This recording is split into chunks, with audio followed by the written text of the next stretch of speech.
A gente viu, primeiramente, que para que a gente pudesse adorar a Deus e cumprir o seu primeiro mandamento, a primeira coisa era adorar a Deus exclusivamente. Não, exclusivamente não poderia ser uma associação entre ele e mais alguém, sempre e somente Deus. Não poderia ser o Senhor e Baal, como Elias falou. Se o Senhor é Deus, adorai-o. Se o Senhor é Baal, então vão e adorem. Não podem ser dois. O coração de vocês não pode estar dividido entre dois senhores. Se Deus é Baal, então vão e adorem. Agora, se Deus é o Senhor, adorem somente ao Senhor. Não pode haver uma mentira, não pode haver. E Jesus, ele vai para isso no Novo Testamento e ele diz: vocês não podem adorar dois senhores, ou adorará a Deus ou adorará o dinheiro. Não tem outro meio termo. Nesse sentido, essa é a primeira parte do primeiro mandamento, adorar somente a Deus. A segunda parte é exatamente isso, se afastar de toda a idolatria. E a idolatria é o problema que é mais tratado, porque é o que mais acontece predominantemente em nosso coração. E ele diz que claramente que o ídolo não é nada, não é coisa alguma, não é Deus, na qual empregamos o nosso coração, ele nos motiva, nos controla, nos governa, e por final nós somos escravizados e a ele servimos. Por isso ele diz, se afastar de toda a idolatria. Quando a gente tem esses dois mandamentos, ter o Senhor Deus como um único Deus e a quem a gente deve adorar, e a gente se afasta da idolatria, a gente percebe que a gente está no mesmo caminho de Israel. Até agora não tem nada de novo para nós nesse primeiro mandamento. Não terás outros deuses diante de mim. Mas quando Cristo vem a este mundo, todos os 10 mandamentos, a começar do primeiro, ele começa a ter uma mudança, começa a ser, como diz um teólogo, ele começa a ser transposto. O que seria transpor? Seria exatamente como se a gente estivesse tocando essa primeira música que eles cantaram. Qual foi a nota que vocês trabalharam? Com dó? Em dó? Não, esse aqui. Sol. Aí ele está em sol. A melodia toda vai acontecer em sol. Quando a gente transpõe uma música para outra, por quê? Porque talvez eu não consiga cantar em sol. Então vai ter que ser uma nota mais baixa para mim, mais grave. Porque a criança é sempre muito aguda a voz dela. Todavia, a melodia continua sendo a mesma, mas a gente abaixa um tom. No caso do sol, vai para o quê? Ré, né? Fá. Isso que eu falei, da Fá. Então, fica no Fá. Talvez você não entenda isso, mas quando você começa a cantar, você percebe que você não consegue cantar a nota delas. Aí disse, não dá, está muito alto para mim. Não é assim que a gente fala? Não está muito alto? Aí o músico tem que baixar o tom para que todos nós possamos cantar. E é isso que Deus ele faz no primeiro mandamento. Quando ele envia Cristo, os mandamentos, a gente continua a cumprir integralmente. Eles não são abolidos, mas uma coisa acontece. É a transposta desses 10 mandamentos para a pessoa de Cristo, para que nele nós possamos cumpri-lo. E é isso que nessa manhã a gente vai estar estudando a respeito desse cumprimento. Voltar-se unicamente para Cristo. E esse ato de voltar-se unicamente para Cristo, o que poderia ser? Seria exatamente o que a Escritura ele vai dizer, que quando Cristo ele vem a este mundo, e ele executa a obra da redenção, e executar a obra de redenção significa cumprir todos os mandamentos do Senhor, sem pecar, sem errar, sem vacilar, sem deixar um pela metade. Ele cumpre toda a lei. E ao cumprir toda a lei, ele se torna o nosso expiação, se torna a nossa oferta pelo pecado. Cristo não somente ele cumpre a lei para si mesmo, ele cumpre a lei para se capacitar para exercer um sacrifício expiatório, ou seja, trocar a sua vida pela minha. Trocar a vida dele pela sua. O que isso implica de fato? Quando ele troca a nossa vida, ele está trocando o santo por quem? Por quem, Domingos? O santo pelo quem? Bora, irmã. Não trocou de vida com a senhora? Trocou ou não trocou? E quem a senhora é? Quem a senhora é? Domingas. E a Domingas é santa ou pecadora? Pecadora. Então ele troca o santo pelo pecador. Mas o que isso significa para a senhora, ele trocar o santo pelo pecador?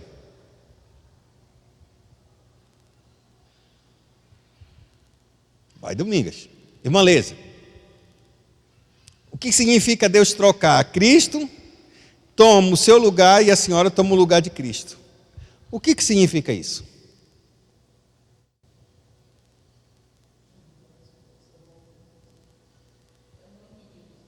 Não entendeu? A Bíblia declara que Cristo, ele é o santo, correto? E cada um de nós somos o quê? Pecadores. Ele diz que nós fomos trocados de lugar. Quando ele cumpre toda a lei, ele está habilitado agora para morrer por nosso lugar, para ser a vítima. Porque se Jesus peca, ele vai trocar quem? Pecador por pecador? Tem alguma troca nisso? É 6 por meia dúzia, correto? Então Deus, ele não pode fazer uma troca dessa. Ele tem que primeiro experimentar o Cristo, fazer com que ele ande na lei, e uma vez que ele complete toda a lei, significa dizer, cumpra toda essa lei, ele se habilita agora, se ele ainda quisesse, trocar a vida dele perfeita por uma vida pecadora. É isso. O que isso significa na prática quando ele fez isso? Na hora do Getsemane, ele disse, se for possível, passa de mim esse cálice. Mas se não há possibilidade alguma de eu resgatar esses pecadores sem que eu troque a minha vida pela deles, seja feita a tua vontade. Então aí ele faz, ele executa, ele cumpre isso, ele aceita o sacrifício, ele aceita ser a oferta expiatória. Quando ele aceita isso e ele cumpre o seu propósito, ou seja, ele morre e ressuscita, a pergunta que tem que se fazer é, o que isso de fato acontece na nossa vida? O que significa Jesus trocar a vida dele pela sua?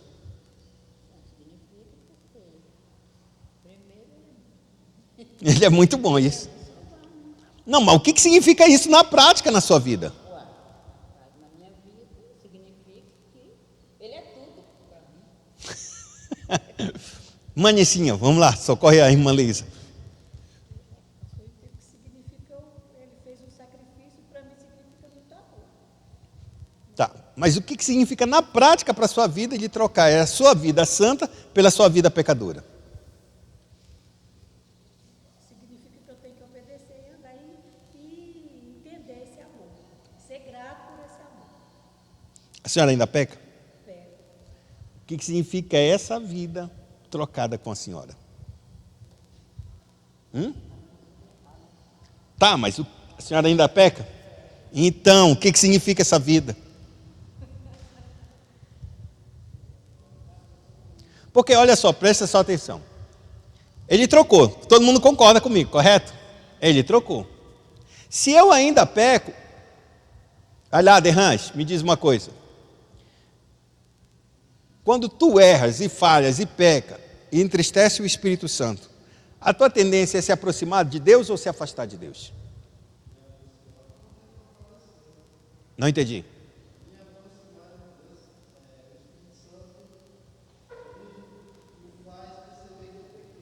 Tá, mas no teu coração, na tua mente, a tua vontade é se aproximar de Deus ou se afastar? Tem certeza disso?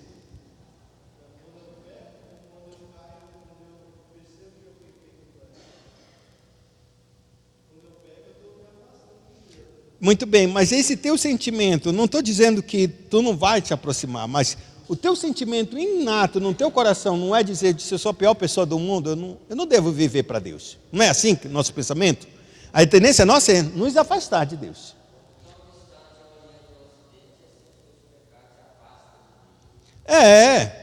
E aqui eu queria dizer exatamente isso. Se a gente está pecando ainda, mesmo que a gente não queira, que a gente às vezes pisa na bola, às vezes a gente quer pecar mesmo, estou com raiva mesmo e solta os cachorros na frente de outros aí depois a gente se arrepende, pede perdão e tal. Mas o fato é que a nossa vida, apesar de nós pecarmos, e aí a gente tem muito desejo de obedecer a Deus, de se aproximar de Deus, de fazer a coisa certa, mas praticamente, o que isso significa? Porque se Cristo ele apenas faz uma troca para o nosso entendimento, para a gente se esforçar em obedecer, a gente não deveria ter esse sentimento de pecou e se afastar de Deus. Não querer se aproximar dele. Está dando para entender? É por isso que muito lá fora dizem que a salvação se perde, não é? Porque eu pequei, estou triste, estou fora, então perdi a minha salvação.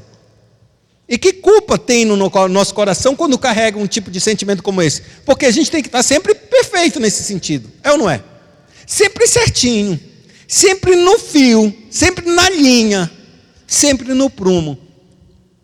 E quando a gente percebe que Cristo ele troca de lugar conosco, é literalmente, a irmã Nevinha não existe mais. Porque eu tomei a vida dela, e a vida dela era o quê? Merecia o quê? A morte. Quem morreu? E a vida de Cristo merecia a morte? Ele tinha vida, então ele troca de lugar e passa a vida dele para ela. O que é que significa passar a vida dele para ela? Duas coisas básicas. A primeira coisa, a vida dela passa a ser uma vida perfeita. Mas Abraão, ela peca. Peca ou não peca? Mas Deus não está contando com ela. Quem está pecando é esse velho homem dela. Esse velho homem já foi morto na cruz. É o Cristo que vive nela. Esse Cristo que vive nela é perfeito. Ele deu a vida inteira dele, para ela, para mim, para você. De maneira que a gente anda em perfeição aqui. Ainda que nós mesmos saibamos que nós pecamos e caiamos e erramos e queremos nos afastar. Mas isso não significa que Cristo não mudou a nossa vida e que Ele não habita em nossa vida. O fato é que tudo que Cristo fez aponta para o futuro. Para o dia exatamente que vai, como se a gente tivesse no lugar exatamente do ladrão na cruz. É nesse dia, é exatamente ali, naquele ponto, no dia da nossa morte, que a vida completa de Cristo está estabelecida em nós. Porque no ladrão da cruz ele diz, lembra-te de mim quando tu entrares no paraíso. Hoje mesmo tu estarás comigo no paraíso. Ou seja, no dia daquela morte daquele homem, é exatamente esse o dia de cada um de nós.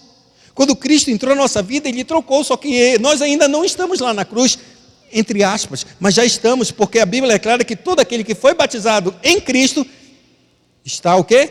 Crucificado com Cristo.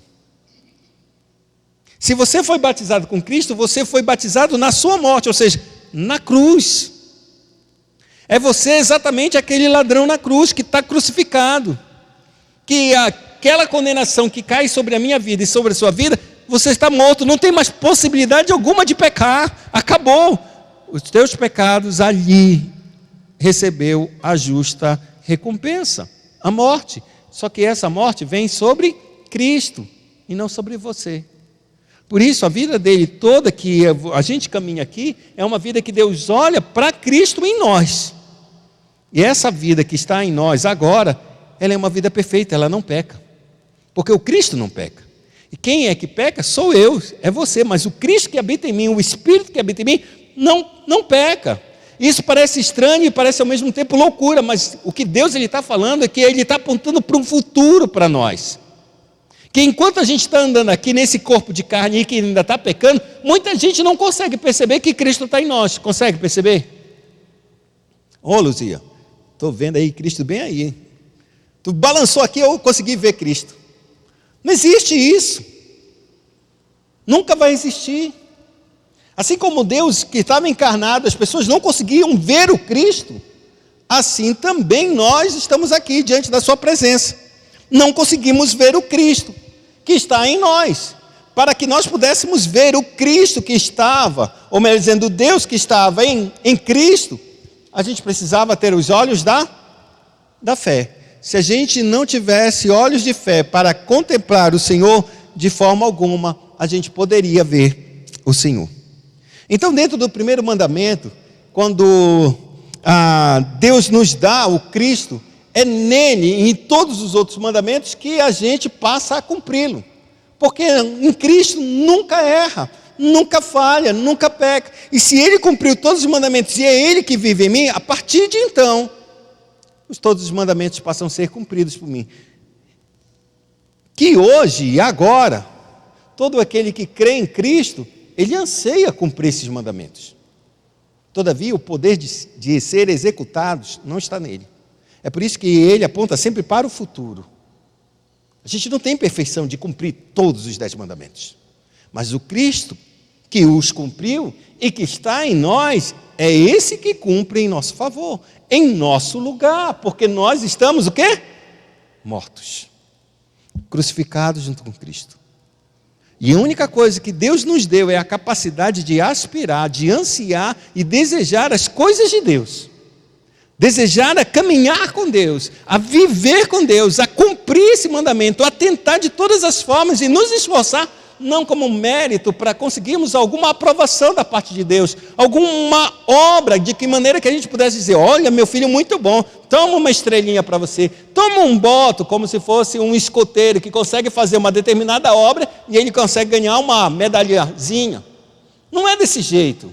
O nosso esforço está baseado exatamente no nível de gratidão que Deus tem por nós, da obra que Deus realizou em nossas vidas, do grandes são as suas misericórdias sobre as nossas vidas. É essa obra de grande misericórdia, de grande graça, que nos leva o nosso coração a ser grato a Deus e a se inclinar para fazer o melhor e cumprir os mandamentos do Senhor. Quando a gente abre que o primeiro mandamento é adorar a Deus e somente a Deus e exclui todos os outros, essa é a primeira parte. A segunda parte é excluir de toda a idolatria do nosso coração, não ter nenhum tipo de idolatria nas nossas vidas, não se apegar. E aí a gente volta de novo ao primeiro mandamento na época dos judeus, porque era isso que eles queriam. Quando Cristo vem, as coisas começam a mudar, porque ele pega esses 10 mandamentos e coloca nele e ele os cumpre. E agora a gente passa para Deus e aqui começa a ter uma dinâmica diferente, que é transporta os 10 mandamentos para o Novo Testamento. Quer dizer que a gente não vai mais cumpri-lo? Não. Queria que você olhasse um texto, Êxodo capítulo de número 20, verso de número 3.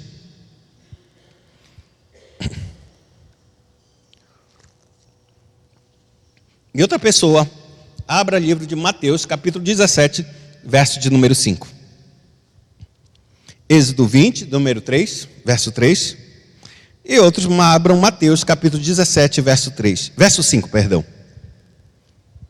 Quem achou Êxodo 20, verso 3, pode ler. Não terás outros deuses diante de mim. Elotíges, tu sabes onde Deus falou isso?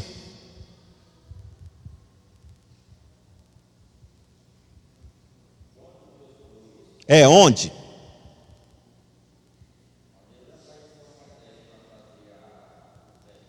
E aonde era esse local?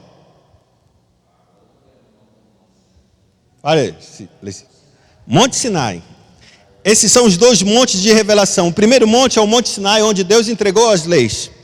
No Monte Sinai, a gente teve uma visão que o autor de Hebreus ele diz que foi uma visão estarrecedora, uma visão aterrorizante daquilo que os homens viram da manifestação de Deus. Deus estava descendo numa nuvem escura com raios, trovões, e à medida que ele se aproximava, a Bíblia declara que toda a montanha começou a fumegar, começou a tremer com a presença de Deus.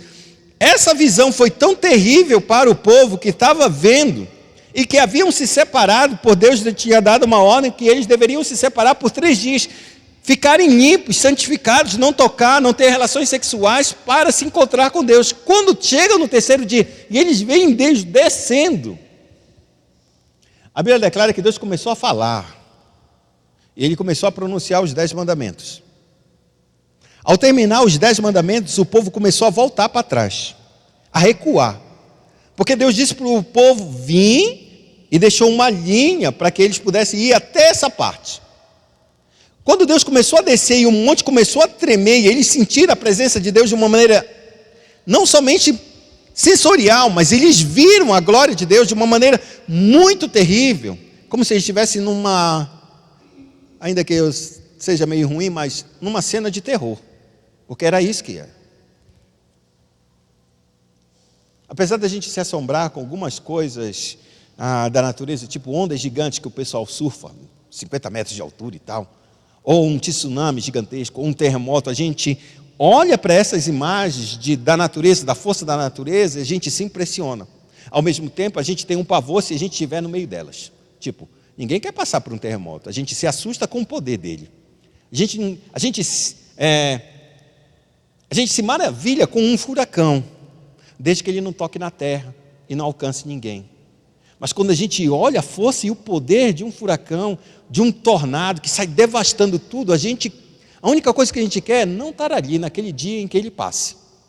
É essa mesma impressão que quando eles desceram, eles viram que alguma coisa estava acontecendo na terra, devido à presença de Deus. E isso atemorizou, porque eles viram vozes, raios, tempestades, uma tempestade violenta, de maneira que o monte começou a tremer, é como se estivesse, os teólogos podem dizer que é como se houvesse um vulcão aquele monte, mas não era um vulcão, era o próprio Deus descendo e a terra estava sendo abalada. O que esse povo fez? Ele estava próximo de Deus, próximo da linha que Deus falou, e quando Deus começou a descer dessa forma e começou a falar, o povo começou a dar e a recuar. Começou a recuar. A Bíblia é clara em que enquanto o povo recuava, Moisés avançava para dentro da nuvem. Isso é uma coisa estranha para nós, porque Moisés não tinha medo de Deus. Moisés não tinha medo de Deus. Mas o povo que não conhecia Deus começou a se afastar. Por quê? Porque ele achou que essa presença tão espantosa de Deus, tão poderosa, viria para os matar. Mas por que viria para os matar se Deus os salvou?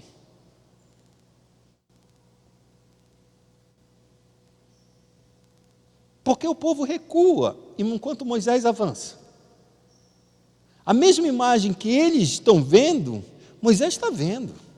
A mesma voz que o povo está ouvindo, Moisés está ouvindo. Porque Moisés avança para dentro da nuvem e o povo recua. O que é isso que está acontecendo? E aí o povo ele diz pela última coisa: Moisés, a gente não quer mais ouvir a voz de Deus. Fala tu com o Senhor, e tu fala conosco. Deixa só o Senhor falar contigo. Não deixa mais o Senhor falar. Porque se a gente ouvir mais a voz de Deus, a gente vai morrer. E esse fato é tão extraordinário, porque esse monte é um monte em que Deus entrega a lei. E a lei nada mais é do que um sistema para nos condenar e não para nos salvar.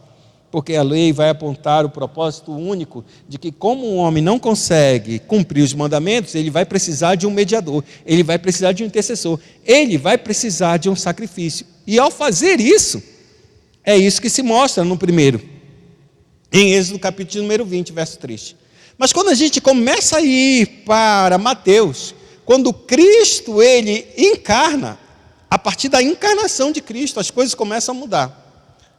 Veja Mateus capítulo de número 17, verso de número 5.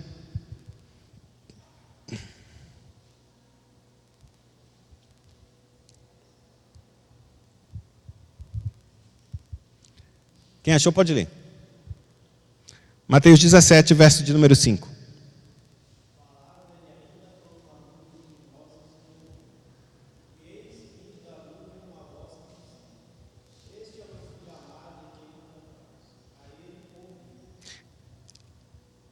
Quem estava nesse monte? É o monte da transfiguração. Esse é Monte Sião também, está aqui agora. Agora Deus desce de novo numa nuvem. E agora desce duas figuras que começam a falar com Jesus, que é o monte da transfiguração. Moisés e Elias. Começa a conversar a respeito da morte que haveria de acontecer uma semana depois. A respeito em Jerusalém. Quando ele termina a revelação, a Bíblia é clara que uma voz do céu volta a falar. E essa voz do céu diz: este é meu filho amado, a ele ouvis. Tudo agora que é aplicável aos 10 mandamentos que nós deveríamos fazer, é como se Deus estivesse tirando todos os 10 mandamentos, apresentando Cristo e disse: agora é a ele que vocês devem ouvir. Quem será esse a quem nós devemos ouvir? Abra sua Bíblia, 1 Timóteo capítulo 2, verso de número 5. A gente vai ler alguns textos. para entender a respeito disso. 1 Timóteo 2,5, quem achou pode ler.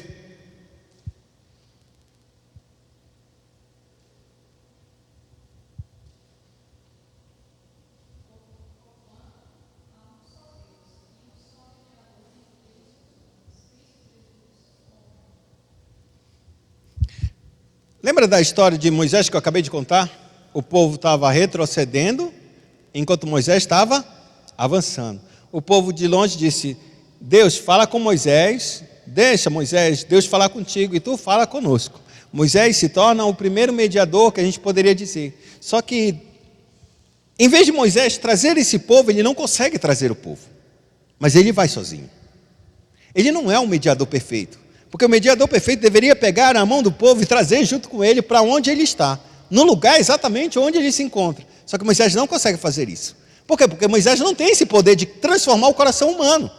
Mas o Cristo, aquele que é o verdadeiro mediador, ele não somente trouxe Cristo, ou melhor dizendo, Deus para a sua vida. Ele trouxe o próprio Deus em si e pegou todo o ser humano e colocou nele também. É por isso que nós somos o quê? A igreja é o quê? Não é o corpo de Cristo? Não é Cristo que vive em vós? A esperança da glória?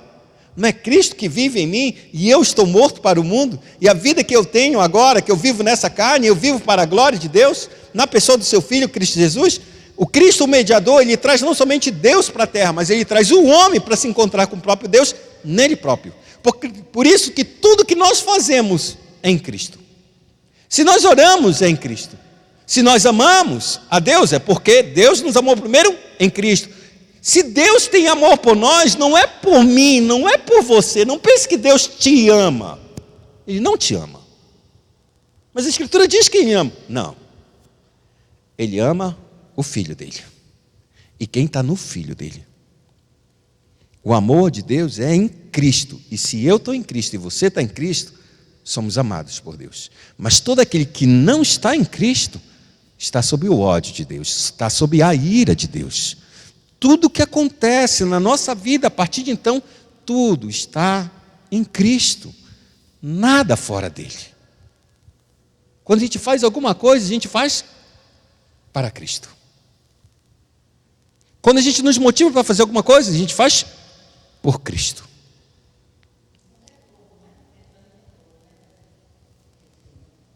Como assim? Não entendi. Sim, mas o processo é sempre isso. Por que nós amamos a Deus? Porque Deus nos amou primeiro. Se Ele não nos ama, e esse amor que Ele derramou, está em Cristo. Não tem nada fora de Cristo. Por isso que a gente caminha só em Cristo e mais nada. Abra sua Bíblia agora em Hebreus capítulo 1, verso de número 3. Nós temos um mediador. A primeira coisa, Cristo é o nosso mediador entre Deus e os homens. Cristo Jesus, homem. Agora, Hebreus 1:3. Alguém abra Filipenses capítulo número 2, verso 10 e 11. E uma terceira pessoa abra em João capítulo 14, verso de número 7. Hebreus 1:3. Filipenses 2, 10 e 11. E João 14, 7. Começando por Hebreus 1:3, o que é que ele nos diz?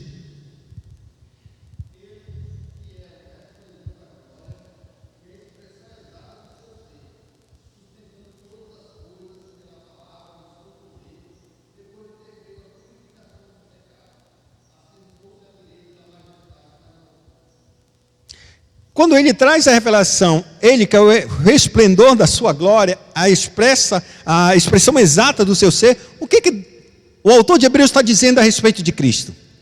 Ele sustentando todas as coisas pelo poder da sua palavra. O que o autor de Hebreus está dizendo a respeito de Cristo? Quem é Cristo para o autor de Hebreus? Como é o nome do senhor, irmão? Joilson. O que será que o autor de Hebreus está dizendo? Quem é Cristo para ele? Segundo esse texto, o que ele quer dizer? Ele é o próprio Deus. Ele não é só um mediador. Agora ele saiu de uma esfera de mediador e passou a ser o quê? Ele é o Deus. Porque é o único Deus, é o único aquele capaz de sustentar todas as coisas pela palavra do seu poder. Ele é a expressão exata do ser de Deus. Se é a expressão exata, eu não sou a expressão exata. Eu sou semelhança, sou imagem e semelhança, eu não sou o exato. Quem é exato é o próprio Deus. Não é outra pessoa. Então, o autor de Hebreus ele está dizendo a primeira coisa para nós aqui nesse texto é que Jesus é Deus. Agora, olha Filipenses capítulo número 2. No primeiro texto que a gente abre em Timóteo, capítulo 2, verso 5, ele diz que Jesus é o único mediador entre Deus e o homem. Jesus Cristo, homem. A primeira coisa que a informação que ele nos dá é que Cristo, esse mediador, ele é homem. Ele não é Deus, ele é homem. Quando a gente entra em Hebreus, aí ele mostra, ele é a expressão exata do seu ser. Jesus é homem e ele é Deus. Em Filipenses, capítulo número 2, verso 10 e 11, quem achou pode ler.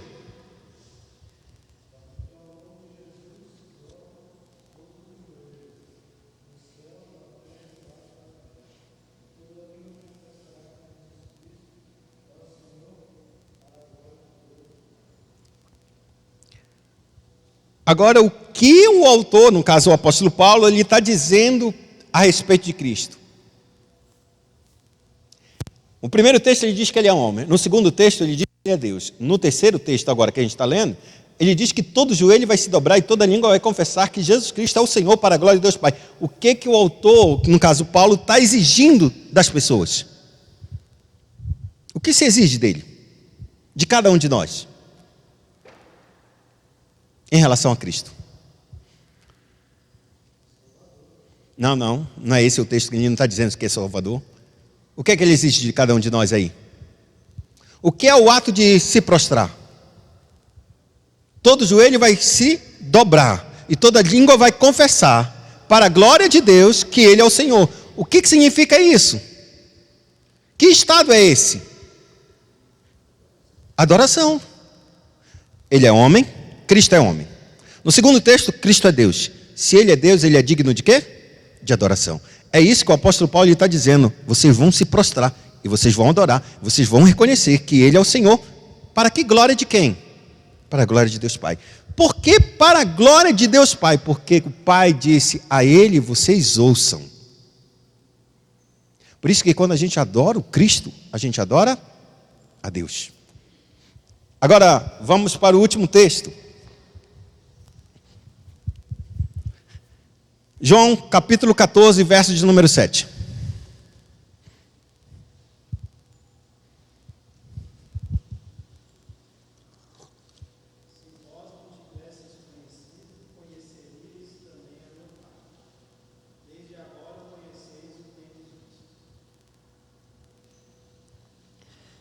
Repete de novo.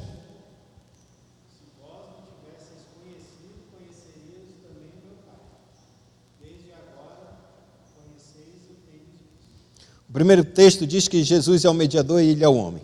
O segundo texto diz que Jesus é o próprio Deus. No terceiro texto a gente tem a clara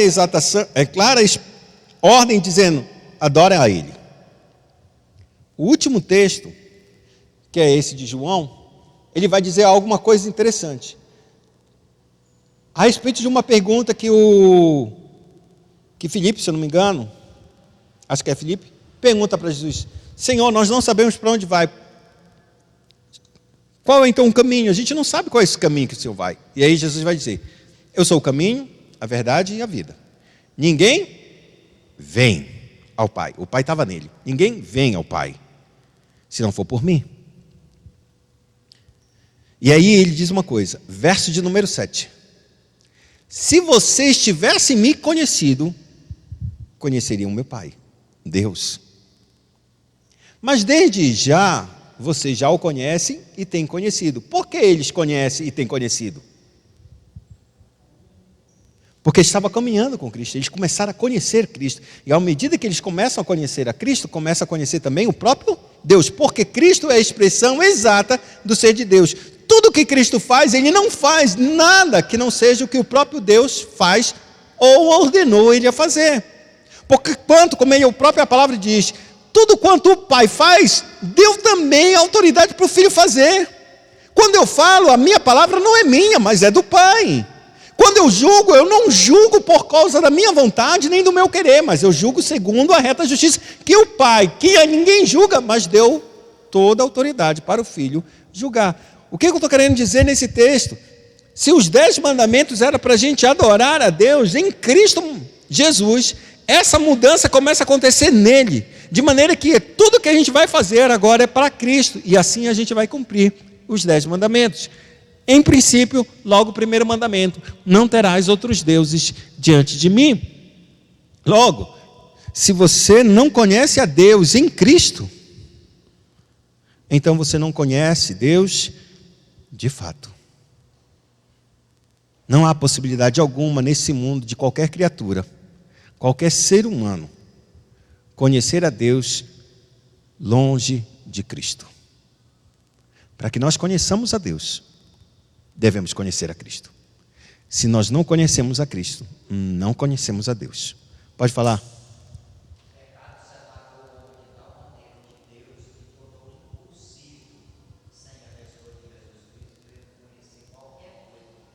Qualquer coisa de Deus. É impossível.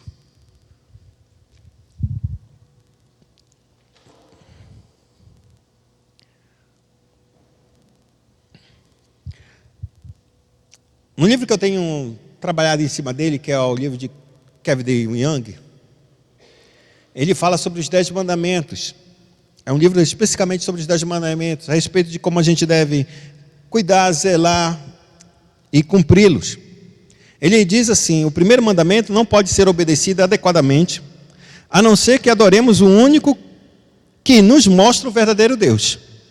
Não é suficiente usar a palavra de Deus ou pertencer a uma religião monoteísta, ou seja, uma religião que só cultue um único Deus. Não estaremos adorando um único Deus, a não ser que estejamos adorando o Deus e Pai de nosso Senhor Jesus Cristo. E a vida de Cristo é que muda todas essas coisas. Então, ele diz claramente que não há possibilidade alguma de se fazer um culto verdadeiro a Deus se não for por meio de Cristo. Não há. Se a gente cultuar qualquer outra divindade, e ainda que a gente diga que é Deus, e ainda que a gente use a palavra de Deus, ainda assim não será Deus, o verdadeiro, o Pai de Jesus Cristo, que estaremos cultuando. Calvino dizia exatamente que devemos a Deus 4 coisas. 4 coisas que nós devemos a Deus. A primeira, adoração. Segunda, confiança. Terceira, invocação. E quarto, ações de graça. 4 coisas nós devemos a Deus, segundo Calvino: adoração, confiança, invocação e ações de graça. Dentro desse livro que eu tenho trabalhado com a igreja a respeito desses 10 mandamentos, uma coisa ele diz assim mesmo: existem 4 perguntas que devem ser feitas aos nossos corações para diagnosticar se verdadeiramente o nosso Deus é o Deus vivo e verdadeiro, Pai de Senhor Jesus Cristo, ou nós temos outros deuses em nosso coração. 4 perguntas são levantadas nesse livro, e que ela nos ajuda exatamente a revelar se há outros deuses no nosso coração. E ele diz claramente que as perguntas são assim: quem louvamos? Com quem contamos? Quem chamamos? E a quem agradecemos é aquele que nós iremos adorar. Quem louvamos? Com quem contamos? Quem chamamos? E a quem agradecemos? Esse é o Deus que nós adoramos. Agora bora ver cada uma dessas perguntas separadamente. E a gente vai ler alguns textos para a gente entender onde está o nosso coração. Primeira pergunta: a quem você adora? Ou a quem você louva? Talvez você elogie seus filhos, sua esposa, seus amigos. Mas quem recebe um mais alto louvor na tua vida? A Luzia faz uma comida muito gostosa. Faz tempo que ela não convida a gente aqui para dar uma comida lá no domingo. Principalmente domingo, que é muito pesado para nós. Mas já deixando aqui de deixa. Quando eu falei já isso, todo mundo já sabe: pô, ela cozinha bem. É notório. A Norma também cozinha bem.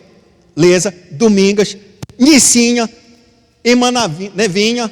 Não sei, irmã Aurora aí se ela cozinha bem. Eu não vi muito bem. Como mais ela durante o café da manhã, e o café da manhã dela está aprovado. Só de eu falar isso, já é um elogio. Não é verdade? Um elogio para todas elas. Quando um marido olha para sua esposa, diz: olha, tá bonita, hein, moça? Elogio não é? A mulher vai lá em cima, lá nas nuvens, né? Aí o dia foi todo maravilhoso. Não vai fazer besteira não, depois disso não. Mas isso é um elogio. O que o autor do texto está dizendo? O mais alto louvor a quem você dá. O mais alto louvor a quem você dá. E para que a gente compreenda isso, quero que você abra a Bíblia no livro de Lucas, capítulo número 18. Não.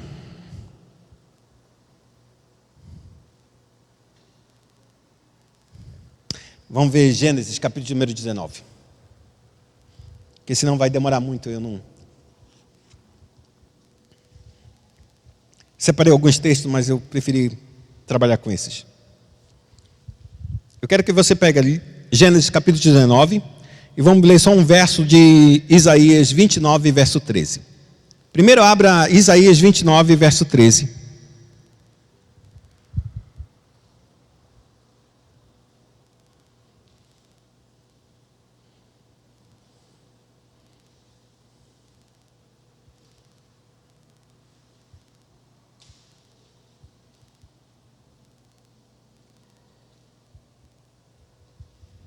Quem achou pode ler.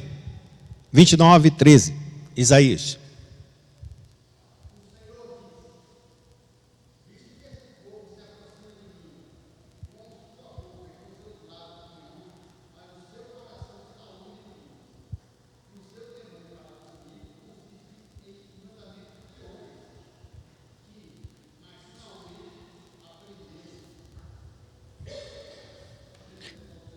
É isso mesmo, só isso.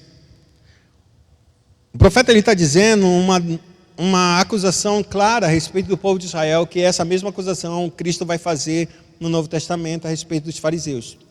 Esse povo se aproxima de mim com os lábios, mas o seu coração está longe de mim. E eles ensinam e aprendem e recitam e vivem somente mandamentos dos homens que, o quê? Maquinalmente. Significa dizer maquinalmente? Automaticamente decoraram. Automaticamente decoraram. Decorar as escrituras é bom. Eu vi um certo testemunho nos Estados Unidos de um homem que ele é ator e ele interpretou todo o livro de Marcos, palavra por palavra, cada uma delas, num teatro. Um monólogo perfeito, mas ele interpretando todas as escrituras. Ele decorou todo o livro. E para um judeu, aos 12 anos de idade, ele decorava os 5 primeiros livros da lei, tranquilamente. Para a gente decorar os 10 mandamentos do nosso filho já é uma loucura. Para eles, não. A lei era decorada para eles. Para que então eles pudessem ser sabatinados a respeito daquilo que eles sabiam. Mas o fato é que eles decoraram mandamentos. E decorar os mandamentos é muito fácil. Aconteceu uma coisa comigo, triste, vergonhosa. Mas estava lá no culto de reunião, aí disse: vamos cantar as músicas. Aí cantaram as músicas. Mas tu não já cantou aquela? O único, não foi? Vocês cantaram? Rapaz, eu estou viajando, estou em outro espaço, estou pensando em outra coisa, nem percebi. Provavelmente eu devo ter cantado. Eu já sei a música. Eu sei a música. O único que é digno de receber. Eu canto decorado, mas meu coração não estava na canção. É maquinalmente. Isso é pecado, irmão. Isso é uma falha. E se acontece comigo que sou pastor e eu não sou melhor do que vocês, não aconteceu já várias vezes com vocês? Quando vocês percebem, ih, rapaz, vocês cantaram isso, falaram isso, disseram isso. E esse texto não é uma questão pontual, ele está falando de uma vida toda, que aprendeu apenas a decorar as coisas de Deus, mas não tem um relacionamento com o próprio Deus. E nesse sentido, Deus estava abominando, porque uma coisa é como aquele homem que diz assim mesmo: oh, minha mulher, eu te amo, você é minha princesa. No outro dia está saindo com a amante. É verdade isso? Enquanto a mulher não conhece o outro lado obscuro deste homem, o que é que ela pensa? Meu esposo me ama. Ele me dá cada louvor, ele me enche de flores, me enche. Tudo mentira, porque ele decorou que o coração de uma mulher é agradável por palavras boas e presentes. E se ela recebe isso, ela não consegue ver mais nada. Mas no dia que ela vê, acabou a história. Aí ela percebe, isso tudo foi uma mentira, isso tudo foi um engano, isso foi tudo para que eu não pudesse ver quem ele era. Mas receber as flores, receber o elogio não é o erro. O erro está exatamente, ou o mal nisso, não é nas coisas em si, é de mostrar uma coisa que você não é. E é isso que Deus está dizendo, o que adianta você recitar os meus lábios, recitar os meus decretos, e ainda mais, doutrinas de homens, ou seja, não foi isso que eu deixei para vocês. Vocês se satisfazem em fazer aquilo, ou seja, a tua própria vontade, não a minha. Agora eu quero que você abra a sua Bíblia no livro de Gênesis, capítulo número 19, verso de número 12. Gênesis, capítulo número 19, trata a respeito da destruição de Sodoma e Gomorra, quando os anjos de Deus foram até a cidade, e enviados por Deus, e enquanto Abraão ficou conversando com o próprio Deus, e esses dois anjos chegaram à cidade de Sodoma, e eles iam dormir na cidade, e Ló olhou para eles e disse, não, vocês vão ficar na minha casa, e entrou na casa deles, e eles insistiram, não, a cidade não é muito boa, não fica dormindo na praça, não, vem para minha casa. E disse, tá bom, então a gente vai dormir na praça, na sua casa. Entrou na casa. Quando virou o pôr do sol, a Bíblia declara que toda a casa de Ló foi cercada por homens malignos, perversos, que queriam abusar daqueles homens. E Ló disse assim mesmo, não façamos isso não, é meu hóspede, vai ser uma vergonha para mim. Não quero saber, se tu não trouxer, tu vais apanhar junto com eles. Ele disse, eu tenho 2 filhas virgens aqui, vocês tomem elas e deixam eles em paz. Se não vamos fazer, queremos eles. E a Bíblia declara que os anjos saíram, a porta fora, estenderam a mão, e aqueles homens ficaram cegos, e eles não conseguiam encontrar a porta. E a partir de então, o verso de número 12 diz assim, então disseram os homens a Ló, tens aqui alguém mais dos teus, ou seja, dos teus familiares, genro, e teus filhos, e tuas filhas, todos quantos tens na cidade, faze-os sair deste lugar. Pois vamos destruir este lugar, porque o seu clamor se tem aumentado, chegando até a presença do Senhor, e o Senhor nos enviou a destruí-lo. Sim, destruir esse lugar. Então saiu Ló e falou a seus genros, aos que estavam para casar com suas filhas, e disse, levantai-vos e saí deste lugar, porque o Senhor há de destruir a cidade. Acharam, porém, que ele gracejava com eles.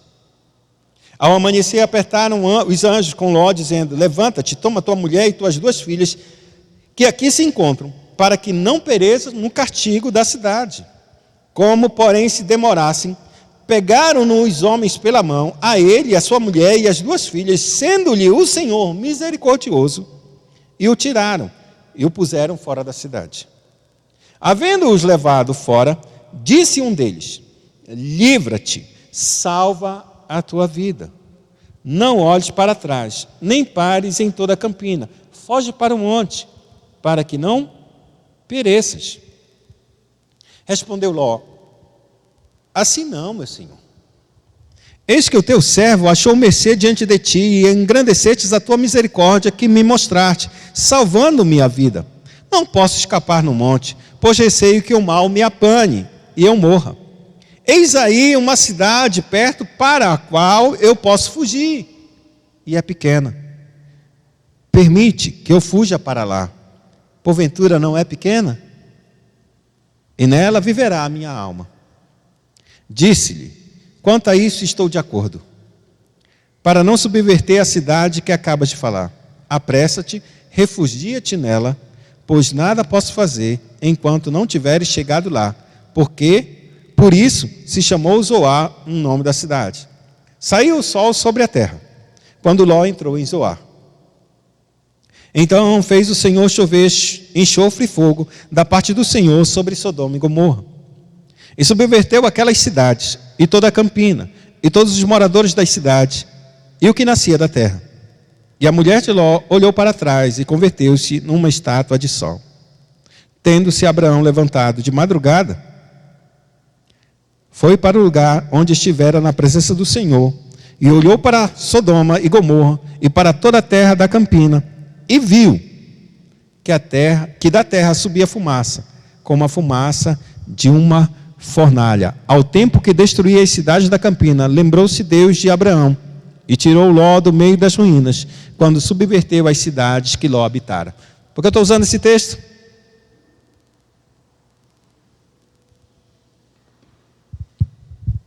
Se a primeira coisa que nós temos em Cristo é exatamente a quem louvamos, a quem adoramos, esse texto vai mostrar exatamente algumas coisas no coração de Ló que a gente ainda não consegue perceber e não consegue entender. Deus enviou o juízo. Ló não consegue sair de casa. Ló está preocupado. O anjo diz para ele: encontra teus parentes aqui nessa cidade e tira eles, porque a gente veio para destruir. Isso está de noite, amados. Sei lá, por volta das 8, 9 horas, 10 horas no máximo da noite. Ló sai. Ele sabe exatamente onde ele vai encontrar essas pessoas. 10 horas da noite, é só olhar qualquer tipo de cidade de interior. Não tem luz elétrica. 10 horas da noite, a maioria já está nas suas casas. Quem não está nas suas casas estão nos bares. É ou não é?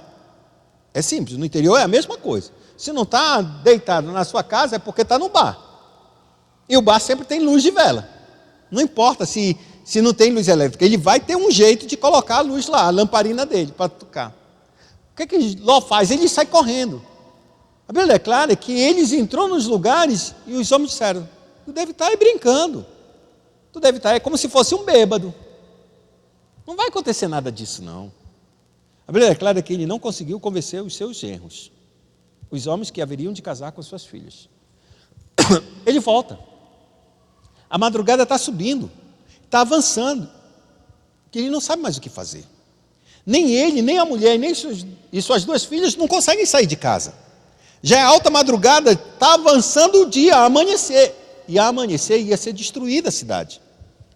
Como os anjos percebem que eles não têm condições de sair, ele pega na mão de Ló, pega na mão de sua mulher, o outro anjo pega na mão de uma filha, pega na mão da outra filha e arrastam eles para fora da cidade. Mas arrasta completamente, e arrastar, saíram da cidade, eles largam. Ele disse agora: escapa pela tua vida. E aí Ló disse assim: não posso fazer isso, não tenho condições, eu tenho medo, porque tu me apontaste um monte, eu tenho medo de a destruição me chegar lá e me alcançar e eu morrer. Tem uma cidade bem pequenininha aqui, permita que eu vá para lá, e lá a minha alma vai viver. Você consegue entender o que ele está querendo dizer? Se Deus está te apontando um lugar para te viver, você está escolhendo outro lugar para viver a tua alma. Porque durante todo o tempo Ló viveu com Abraão nos campos, longe das cidades. Quando ele se separou, ele foi se aproximando de Sodoma. No capítulo número 14, ele está dentro da cidade. No capítulo número 14, a cidade é guerreada por um certo grupo de outras nações e ele é escravizado. Abraão teve que sair para libertá-lo. Libertou. No capítulo 19, Ló está lá dentro da cidade. Ele é um dos homens muito grandes. Na podridão, na miséria, no pecado. Ainda que ele não fosse corruptível, o desejo dele de viver na cidade era melhor do que o desejo dele voltar para os montes, longe das cidades. E o que a Bíblia diz? Que ele disse: não deixa eu ir para os montes, deixa eu entrar numa cidade. Quando Deus destruiu a cidade de Sodoma e Gomorra, sabe quantas cidades foram destruídas? Foram só essas duas? Vocês acham que foram só essas duas? A Bíblia declara que destruíram 5 cidades. A única que foi poupada foi a terra de Zoar, que deveria ser destruída também. E Deus disse: está certo, ela é bem pequena, vou deixar ela lá, só para ti. O que acontece nessa cidade, amados? Quando a destruição acontece aqui, sobra só essa cidade bem pequenininha. A Bíblia declara que Ló não se sentiu confortável nessa cidade. Não, essa cidade também é pecadora. É muito perversa mesmo. vamos sair daqui e vamos morar para o monte. Aí nessa hora que ele vai para os montes. Só que nessa hora a sua família já está corrompida. E a gente conhece a história que as filhas de Ló se deitaram com seu pai e engravidaram, gerando 2 povos, Moabe e os Moabitas e os Amonitas. O que eu estou querendo dizer com isso? A quem realmente a gente adora? Porque o final do texto, quando ele chega na cidade, a Bíblia declara que a mulher de Ló vira-se. Não pense que foi uma curiosidade, ela tinha desejo por aquela cidade. Ela tinha paixão por aquilo. Se virou, e quando se virou, ela morreu. Virou numa estátua de sal. E é isso exatamente o que o texto ele vai nos propor. De fato, quem nós adoramos? Quem de fato nós louvamos? Será que é o nosso maior desejo? Será só as nossas ambições? Serão as coisas ou será somente o mandamento dos homens que a gente está fazendo? Usando de Deus de pretexto para termos aquilo que a gente quer. É por isso que existem muitas igrejas falando e vendendo um Deus de prosperidade, um Deus de prazer, um Deus de amor. Para o quê? Para somente fazer com que os nossos corações somente adorem aquilo realmente que a gente quer, e não o verdadeiro Deus, e não o único Deus. Na segunda pergunta ele diz, com quem ou você conta, ou você confia? Evidentemente Deus utiliza meios para nos ajudar, seja os médicos, seja medicamento, seja um plano de saúde. Tem todos esses aparatos que são providência de Deus para nos abençoar. No entanto, quando você realmente está passando por alguma necessidade, com quem você sabe que pode contar? Eu queria olhar um texto com vocês. Segundo livro de Crônicas, capítulo número 16.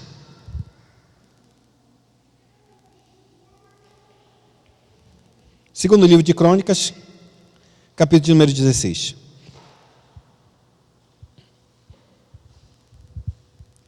Esta é a história de Asa, o rei Asa.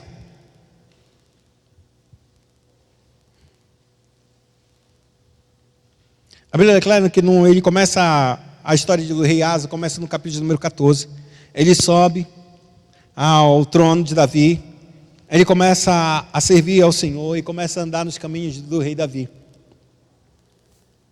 E ele começa a restaurar, ele chama o povo para uma reconciliação, para a renovação de aliança. Nesse mesmo capítulo acontece uma grande guerra. Um povo etíope se levanta para destruir, arrasar com Judá. São 1 milhão de pessoas e mais de 300 carros. E a Bíblia declara que Asa ele não tinha força, mas ele buscou no Senhor força e confiou no Senhor para que pudesse livrar. Ele foi para a batalha. Deus não usou de nenhum anjo para destruir aquele exército. Usou os próprios homens de Judá, o seu próprio exército pequeno, e os destruiu. E ele obteve uma grande vitória porque a Bíblia diz claramente, porque ele confiou no Senhor. E o Senhor deu vitória. Quando ele entra no capítulo número 15, algumas coisas começam a acontecer no coração de Asa. E essas coisas começaram a acontecer, começaram a levar a fé dele a ser enfraquecida, de maneira que ele já não confiava tão grandemente no Senhor. Quando outros exércitos se levantaram para vir contra ele, a Bíblia declara que ele, no capítulo número 15, ele faz uma aliança e envia, tira até tesouros do templo para dar para o rei da Síria, para que o rei da Síria pudesse libertar do povo de Israel, que Israel estava vindo para lutar contra o reino do sul, no caso Judá. Só que o rei da Síria, ele foi ambicioso, e ele pegou o dinheiro e ainda foi lutar contra ele. E aí a gente entra no capítulo número 16, que eu queria ler com vocês os versos de 1 a 14, diz assim: No 16º ano do reinado de Asa, subiu Baasa, rei de Israel, contra Judá e edificou Ramá, para que a ninguém fosse permitido sair de junto de Asa, rei de Judá, e nem chegar a ele.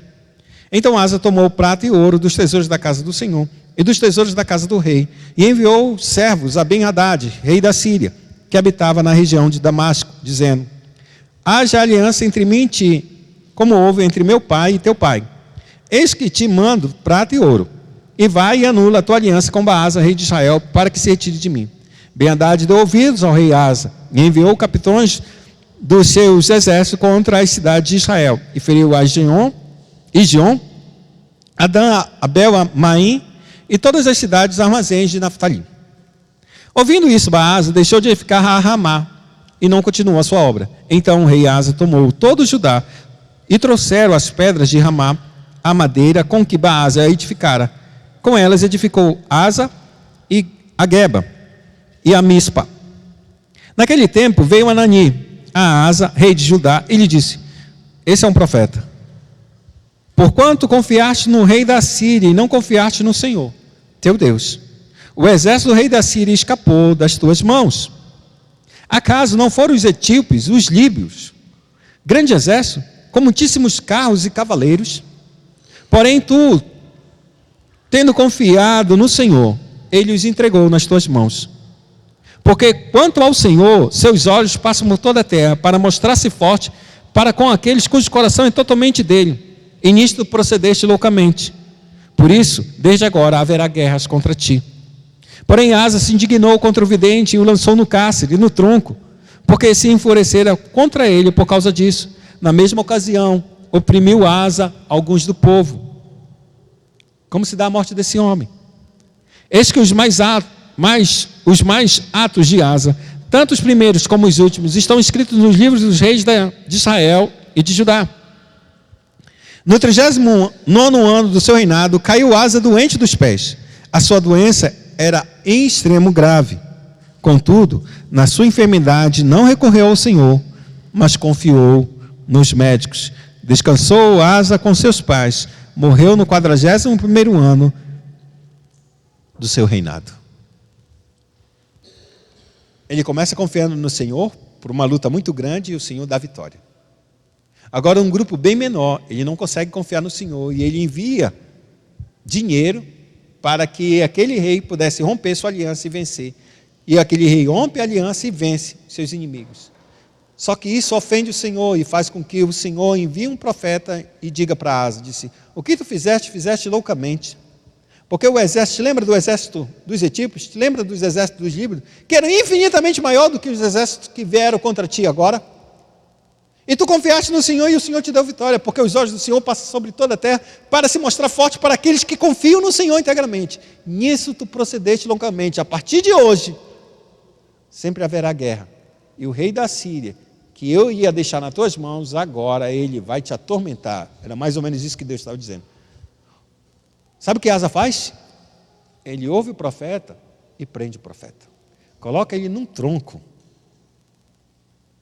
Porque ele foi contrariado pela palavra que o Senhor trouxe. Isso mostra que quando a gente é contrariado, se a gente não se submete ao Senhor, mostra que a nossa confiança realmente já não está mais no Senhor. Porque o Senhor é bom até o dia em que Ele faz alguma coisa para nós. O dia que Ele faz alguma coisa que nos discipline, mostra que a gente não confia no seu julgamento, no seu juízo, no seu parecer. De maneira que agora a gente faz o quê? Exclui toda a palavra do Senhor das nossas vidas. E o excluir da palavra do Senhor era o profeta na sua frente. Porque é muito fácil a gente virar as costas para a palavra de Deus e não lê-la, não ouvi-la, não ir na igreja.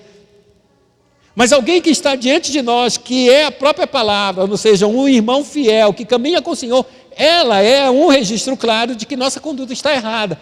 E por essa pessoa a gente prefere prendê-la, porque virar as costas para a palavra é fácil. Mas não podemos virar as costas para aqueles que caminham com o Senhor e que testificam que nossas ações são erradas. E o final dessa história é que Asa adoece de uma doença muito grave. E a Bíblia é clara que ele não recorre ao Senhor, mas busca os médicos. Asa não estava nem perto dos nossos sistemas de saúde hoje. Nem perto. E essa é uma história para que a gente aprenda a confiar realmente no Senhor. Porque não é tão diferente o sistema de saúde daquele tempo para o nosso. Como assim, Abraão? Porque aquilo que esse homem confiava naquele tempo, naquele sistema, era tudo que eles tinham, era o top de linha. Aqui também nós temos o mesmo top de linha. A pergunta é, a gente confia no Senhor ou nos médicos? Qual é a primeira coisa que a gente vai fazer, amados? porque a doença foi grave. E a Bíblia declara, ele buscou os médicos, não buscou o Senhor. Mas Abraão, Deus deu um médico, deu os hospitais, deu tudinho. Eu sei que ele deu. O que Deus está dizendo é, onde está teu coração, amados? É onde está teu coração, a quem realmente tu confias?